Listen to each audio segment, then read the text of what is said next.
আসসালামু আলাইকুম প্রিয় রসায়ন প্রেমী শিক্ষার্থীরা, তোমাদের সকলের উপর শান্তি বর্ষিত হোক।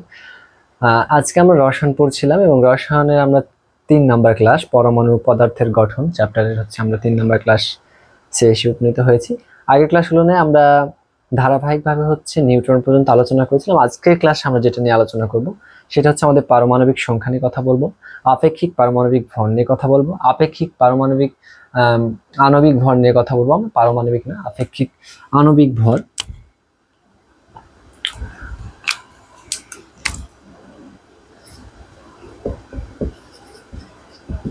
এবং আইসোটোপের শতকরা হার থেকে আপেক্ষিক পারমাণবিক ভর নির্ণয় শিখবো। আর নিচে কিছু আমি ডেটা রেখেছি যেগুলো হচ্ছে একটা পরমাণুর, যেমন হাইড্রোজেনের একটা পরমাণুর ভর দেওয়া আছে, এখানে এরকম কিছু পরমাণুর ভর দেওয়া আছে। তো আমরা আজকে প্রথমে যে পড়াটা পড়বো সেটা হচ্ছে পারমাণবিক সংখ্যা। কি পড়বো আমরা? প্রথমে যেটা পড়বো সেটা হচ্ছে আমরা পড়বো হচ্ছে পারমাণবিক সংখ্যা। পারমাণবিক পারমাণবিক পারমাণবিক সংখ্যা, which called is atomic number. ওকে, যেটাকে আমরা ইংরেজিতে বলছি যে atomic number. Atomic number, atomic number, এই হচ্ছে আমাদের বিষয়বস্তু। এটা নিয়ে আমরা কথা বলবো। এটা নিয়ে কথা বলতে গিয়ে যদি এগোই এটা নিয়ে কথা বলতে, তাহলে প্রথমে একটা যদিও এটা আমরা পরে দেখাবো। আচ্ছা, তারপর আমি একটু দেখাই যে সাপোজ যে এইটা হচ্ছে একটা নিউক্লিয়াস এবং নিউক্লিয়াসের ভেতরে আমাদের হচ্ছে প্রোটন এবং নিউট্রন আছে। নিউক্লিয়াসের বাইরে দিয়ে হচ্ছে আমাদের সেল, ফার্স্ট সেল এন্ড হচ্ছে আমাদের সেকেন্ড সেল। সাপোজ এটা দিলাম, সাপোজ এখানে একটা ইলেকট্রন,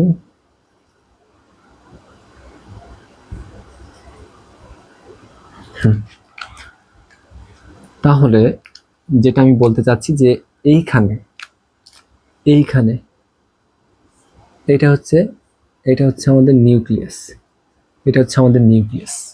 ওকে, এবং নিউক্লিয়াসের ভেতরে কি আছে? আমাদের নিউক্লিয়াসের ভেতরে আমাদের আছে হচ্ছে প্রোটন এবং আছে হচ্ছে নিউট্রন।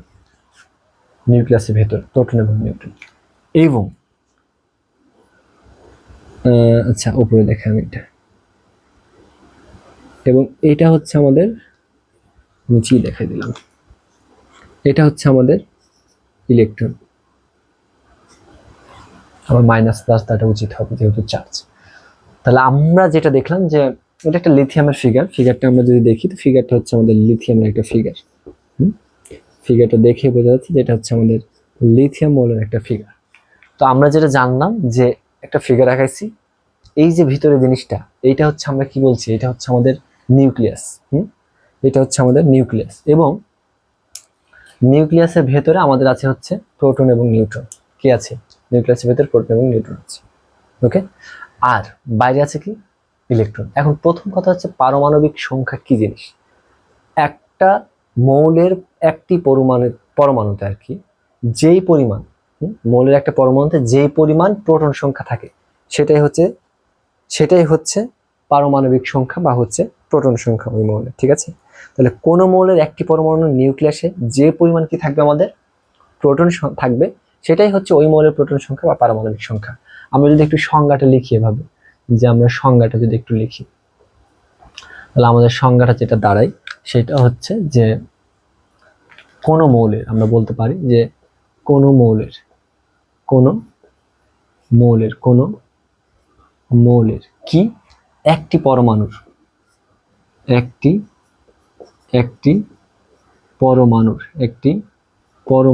কোথায়? নিউক্লিয়াসের ভেতরে। হ্যাঁ, নিউক্লিয়াসের একটি পরমাণুর নিউক্লিয়াসের ভেতরে কি থাকবে? যে পরিমাণ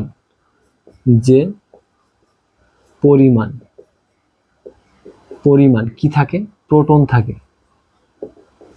প্রোটন থাকে বা যে সংখ্যক বলতে পারো, যে সংখ্যক বললে আরেকটু আমাদের মনে হয় ভালো হবে, যে ভেতরে, আচ্ছা ভেতরে উপস্থিত প্রোটন সংখ্যায় কি ওই মৌলের প্রোটন সংখ্যা, প্রোটন বা পারমাণবিক সংখ্যা।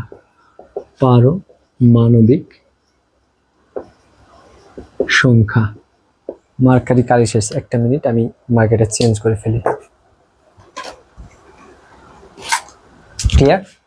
বোঝা গেল? তাহলে আমরা কি বললাম যে কোনো একটা মৌলের একটি পরমাণুর নিউক্লিয়াসে বা কেন্দ্রে যেই পরিমাণ প্রোটন থাকবে সেটাই হচ্ছে ওই মৌলের পারমাণবিক সংখ্যা বা প্রোটন সংখ্যা বা অ্যাটমিক নাম্বার। ক্লিয়ার? তাহলে লিথিয়ামের এর ভিতরে কয়টা প্রোটন আছে? এখানে প্রোটন আছে হচ্ছে 3টা, প্রোটন আছে 3টা, প্লাস এখানে নিউট্রন আছে কয়টা? 4টা আছে, হুইচ ইজ 7। তাহলে আমরা বুঝলাম যে একটা পরমাণুর নিউক্লিয়াসের ভেতরে আমাদের কি আছে? 3টা প্রোটন আছে। তাহলে এইখানে আমাদের দেখতে পাচ্ছি যে লিথিয়াম এইটার প্রোটন সংখ্যা হচ্ছে আমাদের কত? প্রোটন সংখ্যা 3। এবং প্রোটন সংখ্যা এবং নিউট্রন সংখ্যাকে যোগ করলে কি পাওয়া যায়? যেটা পাওয়া যায় সেটা হচ্ছে আমাদের ভর সংখ্যা। এবং নিউক্লিয়াসের ভেতরে যে কয়টা প্রোটন থাকে বাইরেও ঠিক সেই কয়টা কি থাকে? ইলেকট্রন থাকে। তাহলে আমাদের এখানে লিথিয়ামের আমরা আরেকটা জিনিস দেখতে পাচ্ছি যে ইলেকট্রন সংখ্যাটা হচ্ছে আমাদের কি? ইলেকট্রন সংখ্যাটা হচ্ছে আমাদের 3। ক্লিয়ার? তাহলে কি বললাম যে একটা প্রোটনের একটা নিউক্লিয়াসের পরমাণুর ভেতরে যে কয়টা আমাদের কি থাকবে? ইলেকট্রন থাকবে, বাইরেও ঠিক সেই কয়টা, ভিতরে যে কয়টা প্রোটন থাকবে বাইরেও ঠিক সেই কয়টা ইলেকট্রন থাকবে। এবং প্রোটনের যে চার্জটা হচ্ছে +1.60 গুণিতক 10⁻⁻19 কুলম। ইলেকট্রনের চার্জ হচ্ছে 1.60 গুণিতক 10⁻⁹ কুলম। এবং এই দুইটার চার্জ হচ্ছে সমান এবং একে অপরের বিপরীত। এর জন্য এই দুইটার পরমাণুর সংখ্যা দ্বারা চার্জটাকে গুণ করে যোগ করলে পারে অ্যান্সার আসে 0। এই জন্য বলা হয় যে পরমাণু চার্জ নিরপেক্ষ। ক্লিয়ার? Absolutely clear. চলো তাহলে আমরা এগোই। এবার তাহলে আমরা একটা জিনিস দেখবো, যে একটা ফিগার তোমাকে আমি দেখাই। এবং ভর সংখ্যাটা কি জিনিস বললাম বুঝতে পেরেছো? যে কোনো মৌলের পরমাণুর ভেতরে প্রোটন সংখ্যা এবং নিউট্রন সংখ্যার যোগফলই হচ্ছে কি? সেই মৌলের ভর সংখ্যা। এবং এইখানে একটা জিনিস তোমাকে খেয়াল রাখতে হবে যে প্রোটন সংখ্যা, নিউট্রন সংখ্যা, ইলেকট্রন সংখ্যা এগুলো কখনোই কি হবে না? দশমিক বা ভগ্নাংশ আকারে হবে না। এগুলো সবসময় পূর্ণ সংখ্যা হবে। ক্লিয়ার? এগুলো সবসময় কি হবে? পূর্ণ সংখ্যা। কেন? তোমার কি মানে বন্ধুর সংখ্যা কি অর্ধেক হয়? যে হাফ বন্ধু বা 3.5 বন্ধু এরকম কি হয়? হয় না। মানুষ কি 3.5 বা হাফ এরকম হয় না। ঠিক এটাও এরকম যে আমাদের প্রোটন সংখ্যা, নিউট্রন সংখ্যা, ইলেকট্রন সংখ্যা, ভর সংখ্যা এগুলো কি হয় না? দশমিকে আসে না। ঠিক আছে? তাহলে আমি এই ফিগারটা দিয়ে তোমাকে একটু বোঝাই যে লিথিয়াম যদি আমাদের মৌলটা হয়, যেটা হচ্ছে আমাদের লিথিয়াম মৌল। ক্লিয়ার? লিথিয়াম মৌলের উপরের দিকে আমি একটু এই পাশটা মিশিয়ে দিলাম।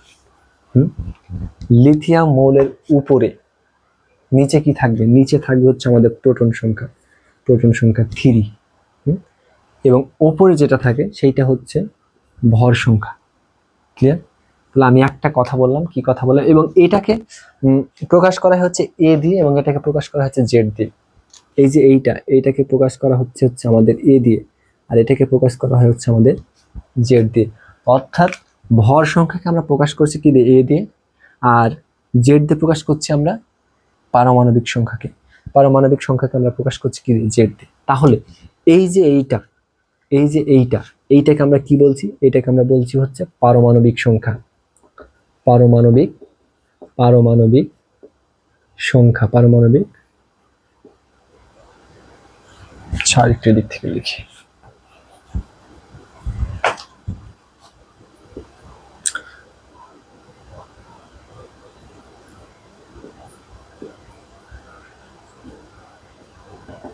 পারমাণবিক সংখ্যা, বা এটাকে বলা হচ্ছে আমাদের প্রোটন সংখ্যাও বলা হয়। কি বলা হয়? প্রোটন সংখ্যাও বলা হয়। প্রোটন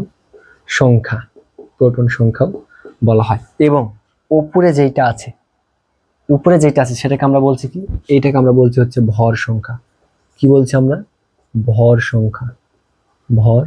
সংখ্যা। বা এটারও আরেকটা নাম আছে কি? বা এটাকে আমরা বলতে পারি হচ্ছে নিউক্লিয়ন সংখ্যা। নিউক্লিয়ন সংখ্যা। বিষয়টা কি ক্লিয়ার? এবং এই যে ভর সংখ্যা বা নিউক্লিয়ন সংখ্যা ইংরেজিতে বলা হচ্ছে মাস নাম্বার। ক্লিয়ার? তাহলে এখানে আমরা যেটা বুঝলাম যে মাথার উপরে যেটা থাকবে সেটা হচ্ছে ভর সংখ্যা এবং নিউক্লিয়ন সংখ্যা, নিচে যেটা থাকবে সেটা হচ্ছে পারমাণবিক সংখ্যা বা প্রোটন সংখ্যা। এখন এই জিনিসটা তুমি মনে রাখবা কিভাবে? মনে রাখবা কিভাবে? বোঝা বা ভার আমরা বই কিসে করে? মাথার উপরে না? ভারী জিনিস আমরা মাথার উপরে নিই, তাহলে মাথার উপরে থাকবে এটা, ঠিক আছে? এবং প্রোটন সংখ্যা থাকবে কোথায়? নিচে। আরেকটা ভাবে মনে রাখতে পারো, মাথার উপরে মানে ইংরেজি অ্যালফাবেটের সব প্রথমের অক্ষর উপরের দিকে কে থাকে? এ থাকে। তাহলে উপরে হচ্ছে এ, অর্থাৎ ভর সংখ্যা বা নিউক্লিয়ন সংখ্যা, এবং জেড থাকে কোথায়? নিচে। নিচে তার মানে জেড নিচে থাকে মানে 3 বা পারমাণবিক বা প্রোটন সংখ্যা। ক্লিয়ার? এখন তাহলে এই মৌলের ইলেকট্রন সংখ্যাটা আমরা বলতে পারবো না? ইলেকট্রন সংখ্যাটা বলতে পারবো না? ইলেকট্রন সংখ্যা, তাহলে এই মৌলের ইলেকট্রন সংখ্যাটা বলতে পারবো কিনা? কেন? কারণ প্রোটন সংখ্যা আর ইলেকট্রন সংখ্যা সমান সংখ্যক থাকে, তাহলে প্রোটন সংখ্যা 3 হলে ইলেকট্রন সংখ্যা সমান। তাহলে এবার তুমি নিউটন সংখ্যা বলতে পারো না? নিউটন সংখ্যা, সরি নিউটন না, হ্যাঁ নিউটন সংখ্যা। তাহলে নিউটন সংখ্যা এবার তুমি বলতে পারো কোথা থেকে? কারণ আমরা জানি যে হচ্ছে কি ভর সংখ্যাটা, যেটা আমাদের ভর সংখ্যা সমান হচ্ছে আমাদের কি প্রোটন সংখ্যা যোগ হচ্ছে আমাদের নিউট্রন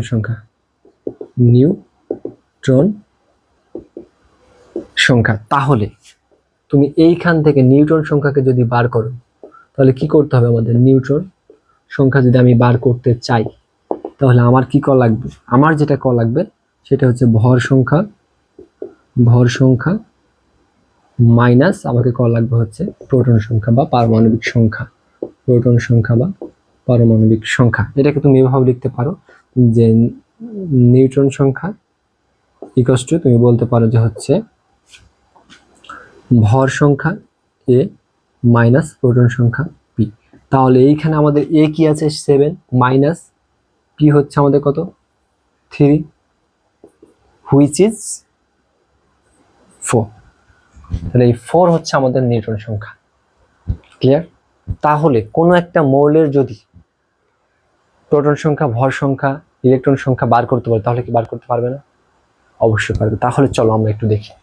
তাহলে এই জায়গাটা থেকে আমরা একটু দেখি যে আমরা কয়েকটা মৌলের বার করব। হ্যাঁ, কয়েকটা মৌলের বার করবো। যেমন ধরো আমরা এখন তাহলে কি বার করতে পারি? আমরা বার করতে পারি হচ্ছে এখানে প্রোটন সংখ্যা পি দিয়ে, যেটাকে প্রকাশ করা হচ্ছে। তারপর আমরা পাই হচ্ছে ইলেকট্রন সংখ্যা বার করতে পারি, ভর সংখ্যা বার করতে পারি, তারপর হচ্ছে আমরা নিউটন সংখ্যা বার করতে পারি। এবং এটাই হচ্ছে আমাদের কি জেড। ঠিক আছে? পি এবং জেড একই, প্রোটন সংখ্যা বা পারমাণবিক সংখ্যা, ইলেকট্রন সংখ্যা, নিউটন সংখ্যা এবং হচ্ছে ভর সংখ্যা। চলো তাহলে বার করি। প্রথমে আমি যদি বলি এরকম যে আমরা ধরো যে প্রথমে হচ্ছে আমরা বার করবো হচ্ছে সাপোজ তোমাকে দিয়ে দিয়েছে যে সোডিয়াম 23 আর হচ্ছে 11। তাহলে এখানে কি মাথার উপর যেটা থাকে সেটা আমাদের কি বলতো? সেটা হচ্ছে আমাদের ভর সংখ্যা। তাহলে ভর সংখ্যা মানে এখানে যে বসবে, তাহলে ভর সংখ্যা, না সরি আমার একটু ভুল হয়েছে, এইরকম হবে ফিগারটা যে 23 আর 11। তাহলে ভর সংখ্যা হচ্ছে আমাদের কত? নিচে কি আছে? নিচে প্রোটন সংখ্যা। তাহলে নিচে প্রোটন সংখ্যা বা পারমাণবিক সংখ্যা হচ্ছে 11। তাহলে প্রোটন সংখ্যা যা, ইলেকট্রন সংখ্যাও তা একই সমান। তাহলে ইলেকট্রন সংখ্যা কত হবে? 11। প্রোটন, তাহলে ভর সংখ্যা কত? উপরে দেওয়া আছে, তাহলে 23 ভর সংখ্যা। নিউটন সংখ্যা তাহলে কত? 23 থেকে 11 বাদ দিলে কত হয়? 12। একটা গেল। ক্লিয়ার? যদি তোমাকে বলা হয় যে ধরো যে কার্বন একটা মৌল দিল যে 6 আর 12 কার্বন, বার করতে পারা যাবে না? চলো দেখি। তাহলে কার্বনের প্রোটন সংখ্যা কত? 6, নিচে আছে, তাহলে 6। প্রোটন সংখ্যা 6 হলে ইলেকট্রন সংখ্যাও 6। ভর সংখ্যা কত? ভর সংখ্যা আমাদের 12। ভর সংখ্যা 12 হলে 12 থেকে 6 বাদ দিলে থাকে কত? 6। তাহলে নিউটন সংখ্যা হচ্ছে আমাদের কত? 6। ঠিক আছে। তারপরে যদি এমন একটা ফিগার দিয়ে দেয় যে ধরো যে সাপোজ তোমাকে একটা ফিগার দিল, ধরো যে এরকম একটা ফিগার দিল যে 27 আর হচ্ছে 13 অ্যালুমিনিয়াম 3+, সাপোজ এরকম একটা ফিগার দিল। এইটা একটা ফিগার, এইটা একটা ফিগার আয়নে পরিণত হলো। এটা কিসে পরিণত হয়েছে? আয়নে পরিণত হয়েছে। আয়ন, তাহলে আয়নে পরিণত হলো কিভাবে? ইলেকট্রন শেয়ার আদান প্রদানের মাধ্যমে আয়নে পরিণত হয়। তাহলে এইখানে এবার কত আমাদের দেখো তো, তাহলে ভর সংখ্যা বা প্রোটন সংখ্যা হচ্ছে, প্রোটন সংখ্যা বা পারমাণবিক সংখ্যা এখানে হচ্ছে আমাদের 13। ইলেকট্রন সংখ্যা তাহলে হচ্ছে কত? এবার কি 13 হবে? না, 13 হবে না। কেন? এইখানে কয়টা ইলেকট্রন ছেড়েছে বা গ্রহণ করেছে সেইটার একটা সংখ্যা দেওয়া আছে। কত? 3+। তার মানে কি 3টা ইলেকট্রন ত্যাগ করেছে। তাহলে আমাদের কি করতে হবে? এই যে আমাদের প্রোটন সংখ্যা থেকে 3টা ইলেকট্রন মাইনাস করতে হবে। তাহলে কত হয়? 10। তাহলে ইলেকট্রন সংখ্যা কত এবার? 10, কারণ আয়নে পরিণত হয়েছে, সেজন্য প্রোটন সংখ্যা ইলেকট্রন সংখ্যার 1 নাই। ঠিক আছে? এই কারণে আমাদের 13 থেকে প্রোটন সংখ্যা থেকে যেই কয়েকটা ইলেকট্রন ত্যাগ করেছে সেই কয়েকটা ইলেকট্রনকে মাইনাস করলে পরে হয় কত? 10। ওকে, ক্লিয়ার? Absolutely clear. এবার দেখো ভর সংখ্যা কত বলেছে? 27। এইবার দেখো তাহলে নিউটন সংখ্যা কত? 27 থেকে যদি তুমি 13 বাদ দাও তাহলে কত হবে বলো? 27 থেকে 13 বাদ দাও, তাহলে তোমার ভর সংখ্যা কত হয়?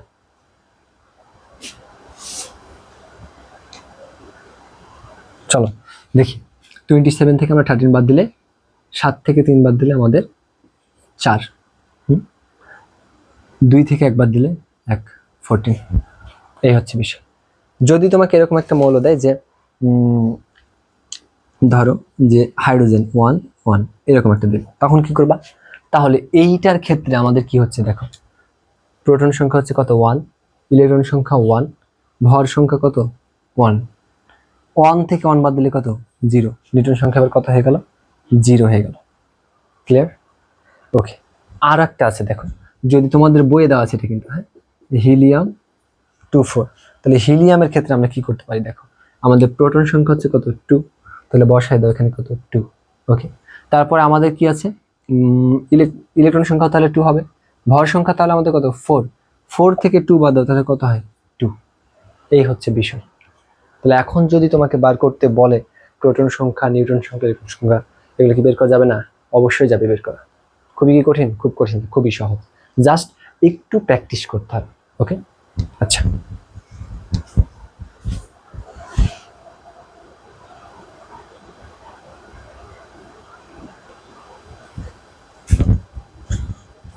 এখন এইখানে অনেক আবার কি মনে করে যে ভর সংখ্যা যেটা 2 দিয়ে গুণ করে দিলে হয়ে যায়। যেমন কার্বনের ক্ষেত্রে আমাদের কি প্রোটন সংখ্যা হচ্ছে 6, তো 6 কে 2 দিয়ে গুণ করলে পরে আমাদের হয় হচ্ছে কত? 12। এইভাবে অনেকে বার করে ফেলে যে হ্যাঁ এটা হচ্ছে তার পারমাণবিক সংখ্যা, but this is not a true. হ্যাঁ, এইটা সঠিক নয়। ঠিক আছে? তাহলে সঠিকটা কি এটা যদি বুঝতে হয় তাহলে তোমাকে যেটা মাথায় রাখতে হবে, দাঁড়াও আমি এগুলো একটু মিশাই দিই তাহলে। হ্যাঁ, এইবার আমাকে চলে আসতে হবে সঠিকটা কি। এই জিনিসটা বুঝতে হলে আমাকে আসতে হবে হচ্ছে আপেক্ষিক পারমাণবিক ভর। আপেক্ষিক পারমাণবিক ভর, ঠিক আছে? এখানে মিশাই নেই।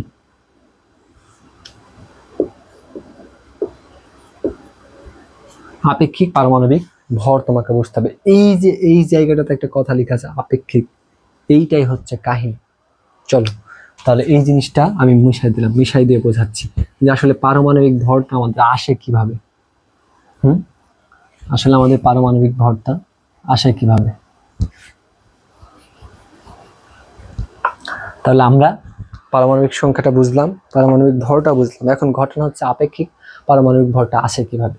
কারণ আমরা যেটা দেখছি যে কার্বন 6 12, 6 দিয়ে গুণ করে দিলা হয়ে গেল, কিন্তু আমাদের তাহলে এগুলো এটা কেন ব্যতিক্রম হলো? সোডিয়াম 11 23, 11 দুগুণে 22 হয়, হলো না কেন? ক্লোরিন আমাদের হচ্ছে 17, 17 দুগুণে 34 হয়, কিন্তু আমাদের পারমাণবিক ভর হচ্ছে 35.5, কেন? তাই না? তাহলে রাইট ওয়ে হচ্ছে এইটা না। তাহলে এইটার জন্য তোমাকে যে জিনিসটা মাথায় রাখতে হবে সেটা হচ্ছে সালটা 1961।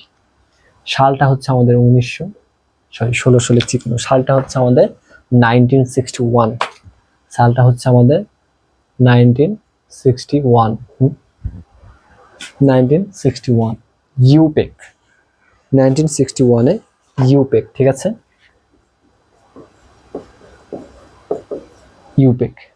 ইউপেকের একটা সম্মেলনে আমাদের কার্বন স্কেলের মাধ্যমে পারমাণবিক ভর নির্ণয়টা গ্রহণযোগ্যতা পায়। ইউপেক মানে হচ্ছে international union for pure and applied chemistry, international union for pure and applied chemistry, international union for pure and applied chemistry, ঠিক আছে। এইরা আমাদের যে আণবিক পারমাণবিক ভর মাপি, এর হচ্ছে আপেক্ষিক পারমাণবিক ভর মাপি, এর স্কেল হচ্ছে আমাদের তিনটা। যে স্কেল আপেক্ষিক পারমাণবিক ভর মাপার স্কেল হচ্ছে আমাদের তিনটা, হ্যাঁ, তিনটা স্কেল। একটা হচ্ছে আমাদের হাইড্রোজেন স্কেল,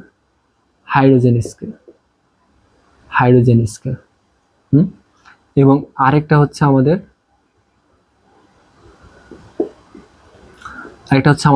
অক্সিজেন স্কেল, আরেকটা হচ্ছে আমাদের লাস্ট ওয়ান যেটা, এবং যেটার সাহায্যে বর্তমানে মাপা হয়, সেটা হচ্ছে আমাদের কার্বন স্কেল।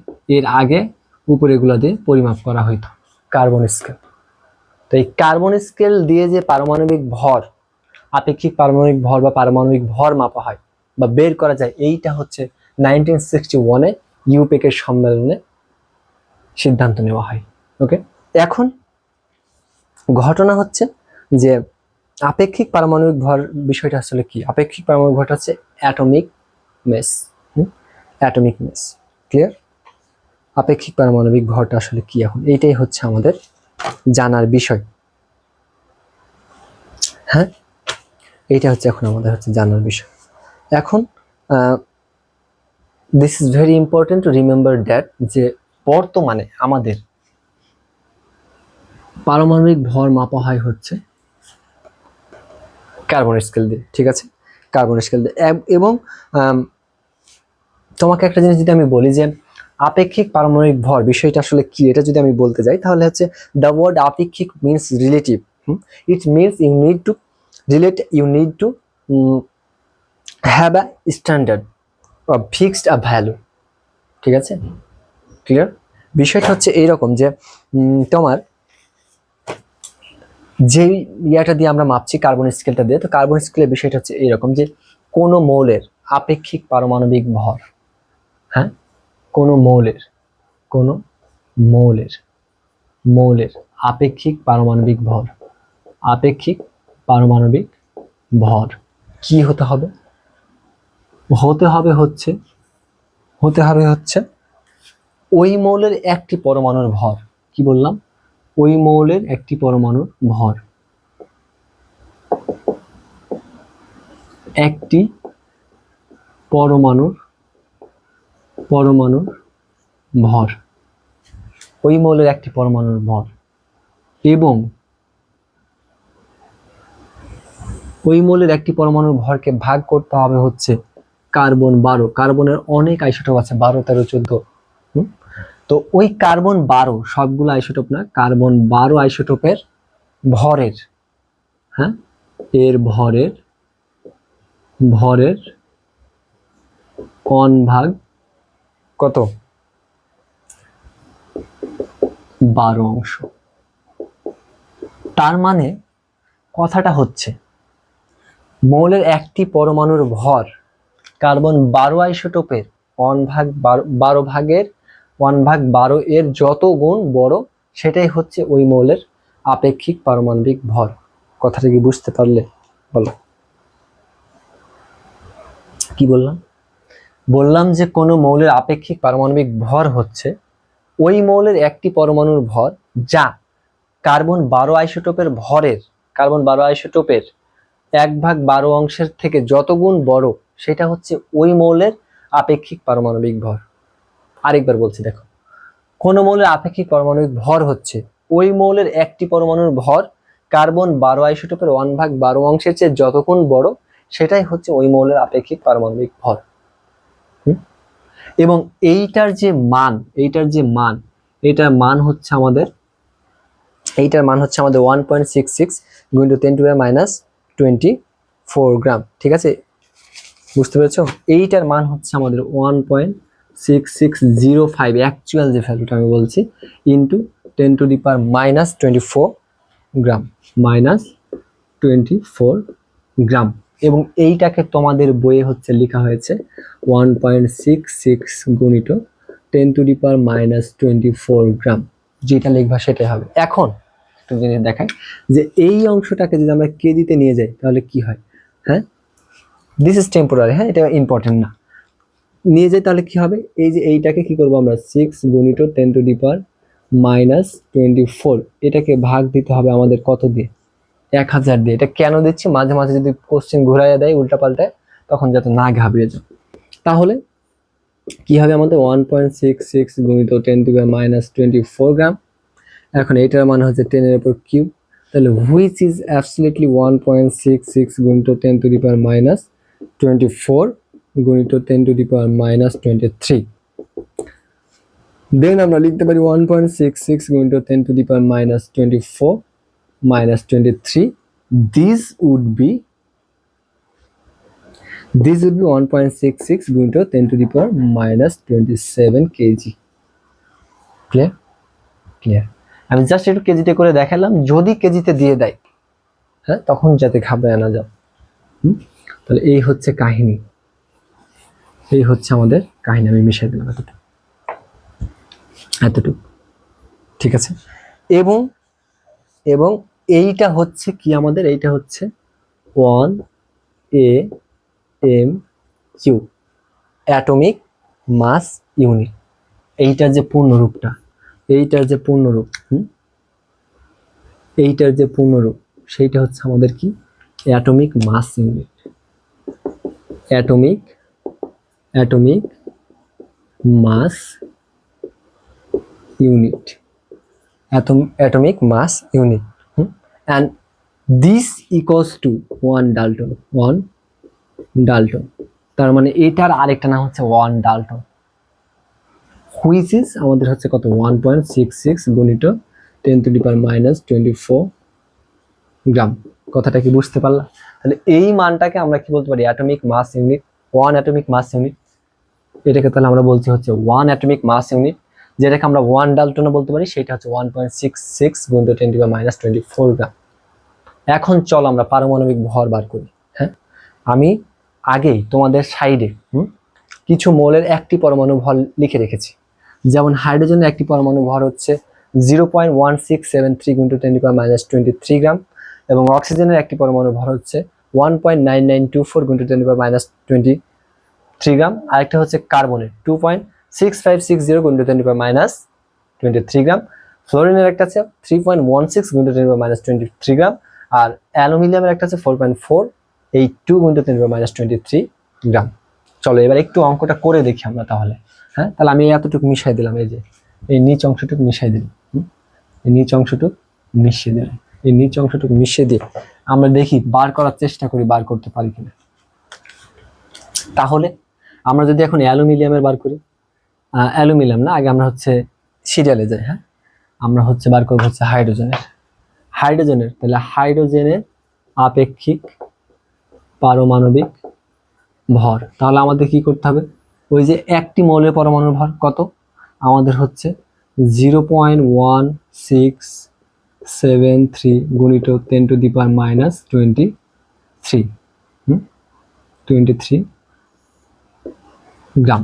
এবং কার্বন 12 আইসোটোপের 1/1 অংশের মান কত, এই অংশটুকের মান হচ্ছে আমাদের 1.6605 সম্ভবত 05 গুণিত 10⁻⁻24 গ্রাম। এখন এই গ্রাম আর এই গ্রাম কি হয়ে যাবে, কেটে যাবে। এই গ্রাম আর এই গ্রাম কেটে যাবে, তাহলে এই গ্রাম গ্রাম উঠে গেল। এই কারণে আমাদের আপেক্ষিক পারমাণবিক ভরের কোনো একক নাই। আপেক্ষিক পারমাণবিক ভরের কোনো একক নেই। তাহলে এখন তুমি এটাকে ক্যালকুলেশন করো, কত হয় আমাদের যদি আমরা ক্যালকুলেটর করি। তাহলে আমাদের হচ্ছে এখানে হচ্ছে যে ক্যালকুলেটরের ব্যাটারি শেষ।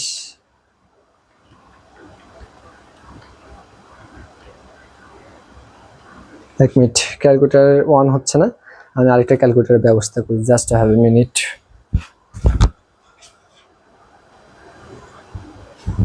ওকে, সো এইটা হচ্ছে ব্যাটারি ডাউন, 100 mAh দিয়ে শুরু করি। তাহলে এইটা দিয়ে যদি তুমি করো তাহলে হচ্ছে আমাদের 0.1673 going to 10 to the power -23 divided আমাদের হচ্ছে 1.6605 গুণিত 10 to the power -24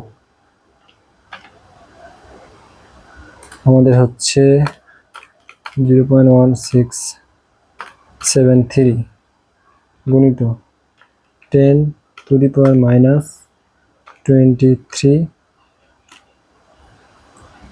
ডিভাইডেড আমাদের হচ্ছে 1.6605 গুণিত 10 to the power -24 which is আমাদের আসছে হচ্ছে দেখো 2 point something is nearly, হ্যাঁ nearly আমাদের কি আসছে যে 2 আসছে।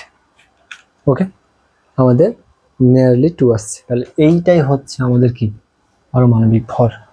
ঠিক আছে, পারমাণবিক ভর। এবং আরো দুই একটা যদি আমরা বার করি, যদি ওইটা একটা বার করি, কার অক্সিজেনের যদি বার করি তাহলে আমাদের হচ্ছে আসে হচ্ছে কত, যে 1.9924 গুণিত 10 to the power -23। তাহলে ভাগ যদি দাও 1.66 তারপর হচ্ছে গুণিত 10 to the power -24 দিয়ে, তাহলে আসবে হচ্ছে 15 point something আসবে। হ্যাঁ, 15 point something আসবে আমাদের। ইটস নিয়ারলি আমাদের হচ্ছে 16। সেম একইভাবে তুমি যদি বার করো হচ্ছে, ধরো যে তুমি অ্যালুমিনিয়ামেরটা বার করলে, যেটা তোমাদের বইয়ে দেওয়া আছে। হ্যাঁ, তুমি যদি অ্যালুমিনিয়ামেরটা বার করো, অ্যালুমিনিয়ামেরটা যদি বার করো তুমি, তাহলে তোমার হচ্ছে এখানে হচ্ছে অ্যালুমিনিয়ামের কত 4 পয়েন্ট, একটি পরমাণু ভর হচ্ছে 4.482 গুণিত 10 to the power -23 গ্রাম, নিচে হচ্ছে 1.66 গুণিত 10 to the power -24 gram, which is 27। একইভাবে প্রত্যেকটা পরমাণুর একটি পরমাণুর ভর দিয়ে, প্রত্যেকটা মৌলের একটি পরমাণুর ভরকে যদি তুমি এটা দিয়ে ভাগ দাও, সেইটা যত গুণ বড় সেটাই হচ্ছে আমাদের কি আপেক্ষিক পারমাণবিক ভর। এতটুকু ক্লিয়ার? এখন যদি আমরা দেখি আপেক্ষিক আণবিক ভরের বিষয়টা, আপেক্ষিক আণবিক ভরটা আমি একটু দেখাই দিব। তারপর হচ্ছে আমাদের হচ্ছে আইসোটোপের শতকরা হার থেকে আপেক্ষিক পারমাণবিক ভরটা আমি আরেকবার দেখাবো পরে।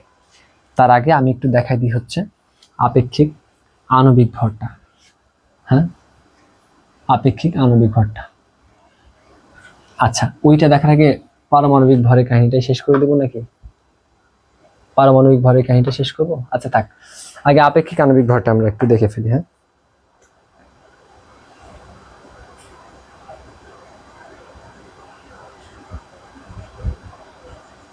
ঘটনা আছে যে আপেক্ষিক আণবিক ভরটা তুমি কিভাবে বার করবা, যে একটা মৌলের পরমাণুতে, হ্যাঁ আপেক্ষিক আণবিক ভর কিন্তু একটা মৌলের পরমাণুতে যে পরিমাণ হচ্ছে একটা মৌল বা যৌগের পরমাণুতে যে পরিমাণ অণু থাকে, তার সাথে ওই পরমাণুর পারমাণবিক সংখ্যা, পারমাণবিক ভর গুণ করে দিলে পারে আমাদের বেরিয়ে যাবে।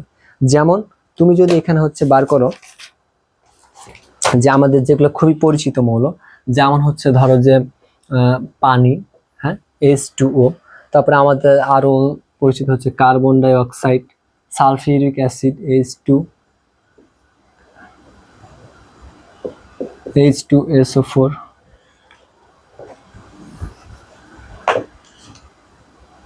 আচ্ছা আমি লম্বা ভাবে লিখি তাহলে ক্যালকুলেশন করতে সুবিধা হবে। হ্যাঁ, কার্বন ডাই অক্সাইড, তারপরে হচ্ছে আমাদের H2S দিচ্ছি কেন বারবার আমি, H2SO4। হ্যাঁ, তারপরে হচ্ছে আমাদের অ্যামোনিয়া, মিথেন দিতে পারো তুমি, যেটা হচ্ছে আমাদের ইম্পর্টেন্ট, অ্যামোনিয়া, মিথেন।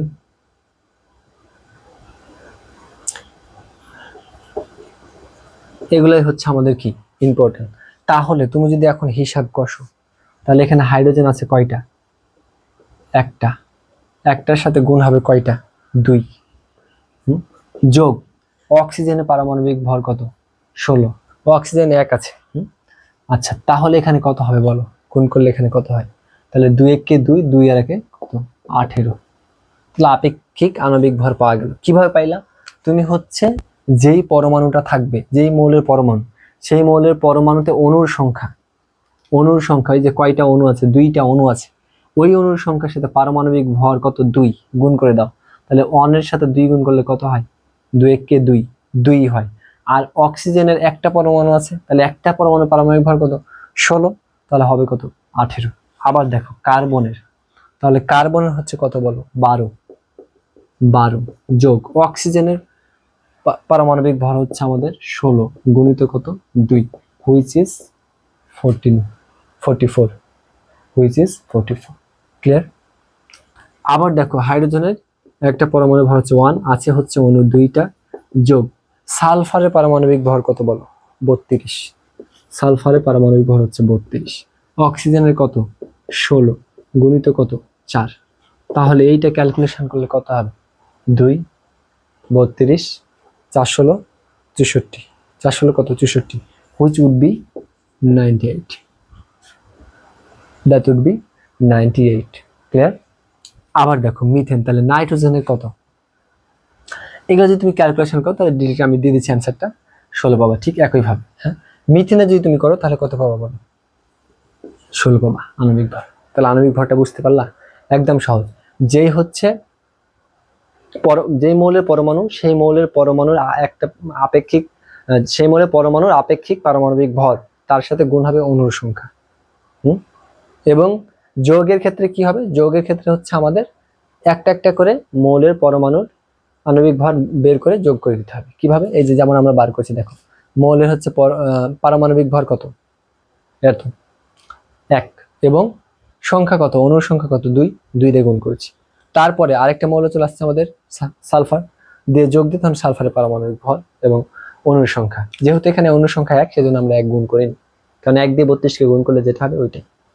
ঠিক আছে, ওকে। এবার আমাদের যে লাস্ট টপিক, সেটা হচ্ছে আমি আরেকটু পড়াবো, যে ওই যে আমরা আপেক্ষিক পারমাণবিক ভরটা শিখছিলাম, তার আগে আমি আণবিক ভরে চলে আসছি। তো যাই হোক, আমি লাস্টে আরেকবার আসছি যে আইসোটোপের শতকরা হার থেকে আপেক্ষিক পারমাণবিক ভরটা কিভাবে নির্ণয় করে। আমাদের পৃথিবীতে অনেকগুলো আইসোটোপ আছে, মৌলের বিভিন্ন মৌলের আইসোটোপ আছে। সেই আইসোটোপ থেকে হচ্ছে আমরা কি করতে পারি? আপেক্ষিক পারমাণবিক ভর নির্ণয় করতে পারি। যেমন হচ্ছে তোমাদের বইয়ে একটা দেওয়া আছে যে ক্লোরিনের 2টা আইসোটোপ। হ্যাঁ, ক্লোরিনের 2টা আইসোটোপ, একটা হচ্ছে 37 ক্লোরিনের একটা আইসোটোপ, আর একটা হচ্ছে 35 ক্লোরিনের। এই 2টা আইসোটোপ, এই 2টা আইসোটোপ থেকে আমরা পারমাণবিক ভর বা আপেক্ষিক আণবিক ভর নির্ণয় করতে পারি। তাহলে এইখানে ক্লোরিনের আপেক্ষিক আণবিক ভর, আপেক্ষিক পারমাণবিক ভরটা আমরা কিভাবে বের করতে পারি চলো দেখি। কথা হচ্ছে যেই মৌলের, ওই মৌলের হচ্ছে শতকরা কত পার্সেন্ট, এবং 37 নম্বর মৌলটা 25% থাকার কথা। তাহলে এইখানে এই যে এই আইসোটোপের প্রকৃতিতে কত পার্সেন্ট আছে সেইটা গুণ করতে হবে। এইটা আছে হচ্ছে 25%, এইটা আছে 25%, এবং এইটা আছে হচ্ছে আমাদের 75%, 75%। তাহলে দেখো কি করতে হবে আমাদের যেটা করতে হবে সেইটা হচ্ছে আইসোটোপটার পারমাণবিক ভর গুণিত কত পার্সেন্ট আছে, 25%, যোগ কি করতে হবে আমাদের? পরবর্তী আইসোটোপটা কত আছে? 35 গুণিত কত পার্সেন্ট? 75%, ভাগ কত দিতে হবে বলো তো? ভাগ আমাদের দিব হচ্ছে 100। তাহলে এইটাকে 100 দিয়ে ভাগ করলে যেইটা পাবা, হুইচ ইজ, ক্যালকুলেশন তুমি করো, তাহলে কি পাও দেখো, ক্যালকুলেশন করো তুমি কি পাও। তুমি পাও হচ্ছে 27 গুণিত 25, যোগ হচ্ছে আমাদের 35 গুণিত 75 ডিভাইডেড বাই 100 ইকুয়ালস টু 35.5। কত পাচ্ছ তুমি তাহলে? 35.5 পেয়ে গেল। এবং এই সূত্রটা তোমাদের বইয়ে লিখেছে হচ্ছে এভাবে যে পি গুণিত এম প্লাস কিউ গুণিত এন ডিভাইডেড বাই 100, অর্থাৎ এটা হচ্ছে আইসোটোপের প্রথম আইসোটোপের পারমাণবিক ভর, আর এটা হচ্ছে শতকরা পার্সেন্ট, এটা হচ্ছে দ্বিতীয় আইসোটোপের পারমাণবিক ভর, এটা হচ্ছে দ্বিতীয় আইসোটোপের শতকরা কত পার্সেন্ট আছে ডিভাইডেড বাই 100 করে দিলে পারে আমাদের কি পেয়ে যাবে, আপেক্ষিক পারমাণবিক ভর পেয়ে যাবে। এবং এই আইসোটোপগুলো আমাদের হচ্ছে ট্রিটমেন্টের ক্ষেত্রে ব্যবহৃত করা হয়, হ্যাঁ, চিকিৎসা ক্ষেত্রে, তারপর হচ্ছে কৃষি ক্ষেত্রেও আমাদের ব্যবহার করা হয়। আইসোটোপের বহুল ব্যবহার আছে আমাদের, ঠিক আছে।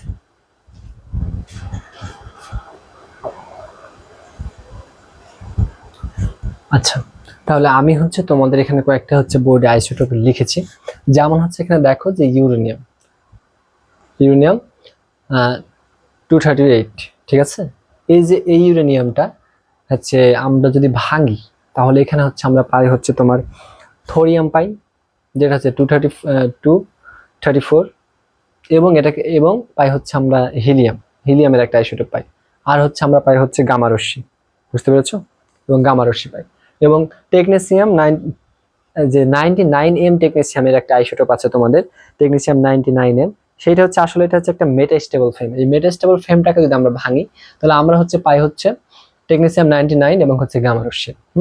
আবার দেখো সামারিয়াম অথবা হচ্ছে স্টানিয়াম, এই যে দুইটা আইসোটোপ আছে 153 এবং হচ্ছে 89। এই আইসোটোপটা হচ্ছে আমাদের বোন ইনজুরি, হাড়ের ক্ষতের কারণে আমাদের ব্যবহার করা হয়, হাড়ের ক্ষতের চিকিৎসা ক্ষেত্রে আর কি, হাত পা ভেঙে গেলে, হাড় ভেঙে গেলে আমাদের এটা ব্যবহার করা হয়। তারপর হচ্ছে আমাদের কোবাল্ট 60 যে আইসোটোপ, এটা হচ্ছে আমাদের ক্যান্সার সেল ডিস্ট্রাকশন, অর্থাৎ ক্যান্সার কোষ ধ্বংসের কারণে ব্যবহার করা হয়। তারপর আমাদের দেখো আয়োডিন 131, এটা থাইরয়েডে ব্যবহার করা হয়। ফসফরাস 32, এটা হচ্ছে লিউকোমিয়া রোগে ব্যবহার করা হয়। পার্সিনিয়াম, এটা হচ্ছে আমাদের পেস মেকারে ব্যবহার করা হয়, ঠিক আছে। এছাড়াও আমাদের নিচে আরো কয়েকটা আমি আইসোটোপ দিচ্ছি, যেমন হচ্ছে সিজিয়াম 131, তারপর হচ্ছে আমাদের ইরিয়ামের হচ্ছে কত 192 একটা আইসোটোপ আছে। তারপরে হচ্ছে আমাদের প্যালডিয়নের আছে, আয়োডিনের আছে 125 একটা আইসোটোপ। তারপরে আমাদের হচ্ছে প্যালডিয়ন আছে 103 একটা আইসোটোপ। তারপরে আমাদের রুথনিয়ামের আছে হচ্ছে কত 166। এবং এগুলার পারমাণবিক ভরগুলো কিন্তু তোমাদের পর্যায় সারণী থেকে একটু ভিন্ন হতে পারে, হ্যাঁ, কারণ এগুলো হচ্ছে আইসোটোপ। আচ্ছা, এগুলো হচ্ছে আমাদের আইসোটোপে ব্যবহৃত হয়। এখন আরেকটা জিনিস আমি বলি যে আইসোটোপ কথাটা আসলে যে এইরকম, যে যদি এটাকে ভাঙা হয় যে আইসো, হ্যাঁ, আইসো মানে হচ্ছে সেম, তারপরে হচ্ছে আমাদের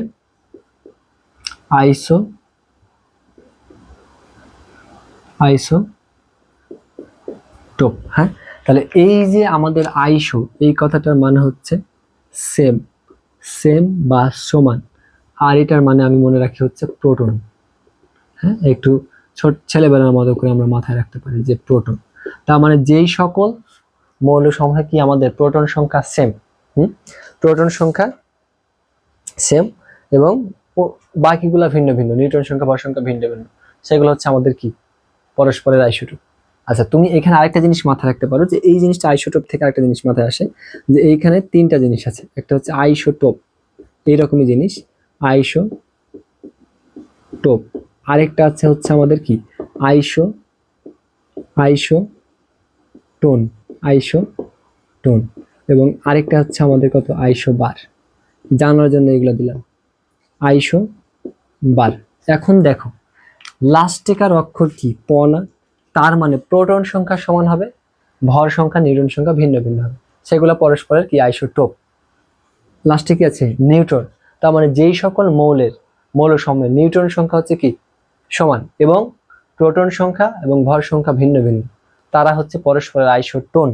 আরেকটা হচ্ছে আইসোবার, আমরা স্বর্ণ মাপি কি দিয়ে, বার দিয়ে না, বারে আমাদের মাপা হয় না, বার ওজন করা হয় না একক ইউনিট দ্বারায়, তাহলে বার মানে হচ্ছে আমাদের কি ভর, যেহেতু ওজন মাপছি, তাহলে এভাবে মনে রাখতে পারো যে যেই সকল মৌল সমূহের ভর সংখ্যা একই কিন্তু প্রোটন সংখ্যা, নিউট্রন সংখ্যা ভিন্ন ভিন্ন, সেগুলো হচ্ছে পরস্পরের কি আইসোবার। এভাবে তুমি মনে রাখতে পারো। এখানে হচ্ছে তিনটা কথা, তোমার বই হচ্ছে আইসোটোপ আছে, এবং আইসোটোপের সংজ্ঞাটা তোমার বইয়ে সুন্দর করে দেওয়া আছে, তুমি হচ্ছে পড়ে ফেলবে। এবং তোমার বইয়ের যে পৃষ্ঠা নাম্বার হচ্ছে 55, 54, 55, হ্যাঁ, 54, 55 থেকে আমি 54, 55 পৃষ্ঠা নাম্বার থেকে হচ্ছে আমি এই ইউনিটগুলো দিয়েছি বা এই তথ্যগুলো দিয়েছি, ইনফরমেশনগুলো দিয়েছি, এই ইনফরমেশনগুলো যে কতটা ইম্পর্টেন্ট আমি তোমাকে বলে বোঝাতে পারবো না। হ্যাঁ, এই 54 এবং 55 নম্বর পৃষ্ঠাতে এই ইনফরমেশনগুলো আছে এবং এই ইনফরমেশনগুলো থেকে প্রত্যেক বছর প্রত্যেকটা বোর্ডে একটা করে এমসিকিউ পড়ে। So these are very important topic and these are very important information. So এগুলো একটু মাথায় রাখবা। ওকে, তো আজকের ক্লাসটা হচ্ছে আমাদের এই পর্যন্ত। সামনে ক্লাসে সবার আমন্ত্রণ রইল এবং সবাই সামনে ক্লাস পর্যন্ত সুস্থ থাকো, সুন্দর থাকো, পড়াশোনা করো, এই কামনা করি। আর হচ্ছে আমার জন্য দোয়া রেখো। তো আজকে এই পর্যন্ত, সবাই ভালো থেকো। আল্লাহ হাফিজ অ্যান্ড আসসালামু আলাইকুম রহমতুল্লাহ।